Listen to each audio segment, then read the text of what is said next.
دیکھیے معاملات کی میں آپ سے وضاحت کروں. ایک شخص امپلائر ہے, ایک امپلائی ہے, ان کے درمیان ایک کانٹریکٹ ہے. یہ ریمونریشنز ملیں گی, یہ مراعات, یہ مفادات, یہ تنخواہ, یہ کام تمہیں کرنے ہیں. اب اگر ایک شخص پوری تندہی کے ساتھ وہ کام نہیں کرتا تو وہ حرام خوری کر رہا ہے, ایفائے عہد نہیں کر رہا. ایفائے عہد کا تقاضا یہ ہوگا کہ کوئی سپروائز کرنے والا ہے یا نہیں ہے, کوئی دیکھنے والا ہے یا نہیں ہے, وہ اپنے معاہدے کے اندر بندھے ہونے کی بنیاد پر کام کرے اور حتی الامکان اپنی جو بہترین صلاحیتیں ہیں وہ. اسی طرح چھوٹا سا معاملہ ہے, آپ نے ایک شخص کو مزدور کے طور پر رکھا ہے, شام کو 100 روپے آپ نے دینے ہیں, ایک معاہدہ ہے, طے ہو گیا. اب یہ مزدور اگر کام چور ہے کہ اگر تو کوئی دیکھنے والا ہے تو کام کر رہا ہے اور اگر کوئی دیکھ نہیں رہا تو بیٹھ گیا, تو یہ بے ایمانی کر رہا ہے, یہ وعدہ خلافی کر رہا ہے. اسے اپنے اس وقت کے اندر اپنی پوری توانائی, پوری توجہ کے ساتھ, اس لیے نہیں کہ کوئی مجھے دیکھنے والا ہے, بلکہ اس لیے کہ میں تو اپنے عہد کا پابند ہوں, میں نے معاہدہ کیا. یہ میں نے سب سے چھوٹی مثالیں دے دی. اس سے اوپر آئیے, شادی کیا ہے؟ Social marriage. یہ سوشل کانٹریکٹ ہے. میرج کیا ہے؟ ایک مرد ایک عورت, اس کے درمیان معاہدہ ہے, ساری عمر کا نباہ کرنا ہے, بیوی کے یہ فرائض ہیں جو اسے ادا کرنے ہیں, شوہر کی یہ ذمہ داری ہے, اس کے نان نفقے کا وہ ذمہ دار ہے, اس کے لیے سکنا فراہم کرنا اس کے ذمہ ہے, اس کے لیے رہائش کا بندوبست کرنا اس کے ذمہ ہے, نان نفقہ اس کے ذمہ ہے, بیوی کے یہ فرائض ہیں جو اسے ادا کرنے ہیں. اب یہ در حقیقت ایک سوشل کانٹریکٹ ہے. اگر کوئی بھی اس کے اندر خیانت کا ارتکاب کر رہا ہے تو اس نے اپنے عہد کی خلاف ورزی کی. اسی طرح دیکھیے بہت سے معاہدے ہوتے ہیں جو ریٹن نہیں ہوتے, طے شدہ نہیں ہوتے. اولاد اور والدین میں بھی ایک معاہدہ ہوتا ہے, امپلائڈ ہے. وہ کیا معاہدہ ہے؟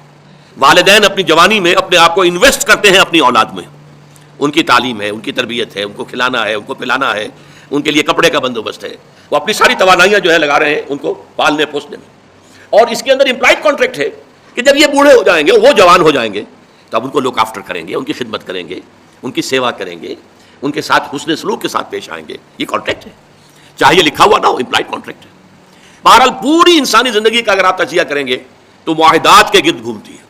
اگر ایک وصف پیدا ہو جائے, ایک وصف ایفائے عہد, حضور نے فرمایا بندہ مومن کا وعدہ کر لینا, عیدۃ المومن کاخذ الکف, بندہ مومن کا کسی سے کوئی وعدہ کر لینا ایسے ہے جیسے اس کا ہاتھ جو ہے اس کے ہاتھ میں آ گیا ہے. جیسے آپ نے کسی کا ہاتھ پکڑا ہوا, کہاں جائے گا آپ, لہذا وہ تو بند گیا, اس نے وعدہ کیا وہ بند گیا. اور یہ ایک واقعہ آتا ہے حضور کا, اور یہ بھی آغاز وحی سے قبل کا واقعہ ہے. آپ کی زندگی میں امانت اور دیانت جس کی بنا پر الصادق الامین کے خطابات آپ کو ملے تھے اپنے معاشرے سے, آپ کاروباری آدمی تھے نا, تجارت کرتے تھے. ایک شخص سے کوئی بات ہو رہی تھی معاملے کی, کسی سودے کی, اس نے کہا کہ ذرا محمد آپ انتظار کیجئے میرا یہاں پر, میں ابھی آتا ہوں. وہ جا کر اپنے کاموں میں ایسا مصروف ہو گیا, بھول گیا. حدیث میں ثلاثہ کا لفظ آیا, 3 کے بعد یاد آیا اسے, اور عام شارحین کا یہ کہنا ہے 3 دن کے بعد.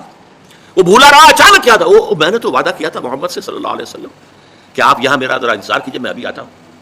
وہ اسی طریقے سے گھبرایا ہوا گیا تو حضور وہیں تشریف فرما تھے.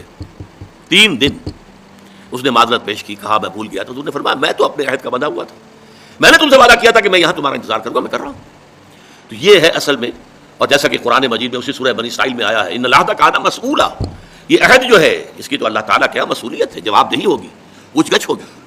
تو یہ ہے معاملات انسانی میں نیکی کا وہ جذبہ جو ہے وہ خاص طور پر جو ظاہر ہوگا وہ ایفائے عہد کے حوالے سے تمام معاملات, بین الانسانی تعلقات اور تمام معاملات کے اندر اسٹریم لائننگ کرتے ہیں.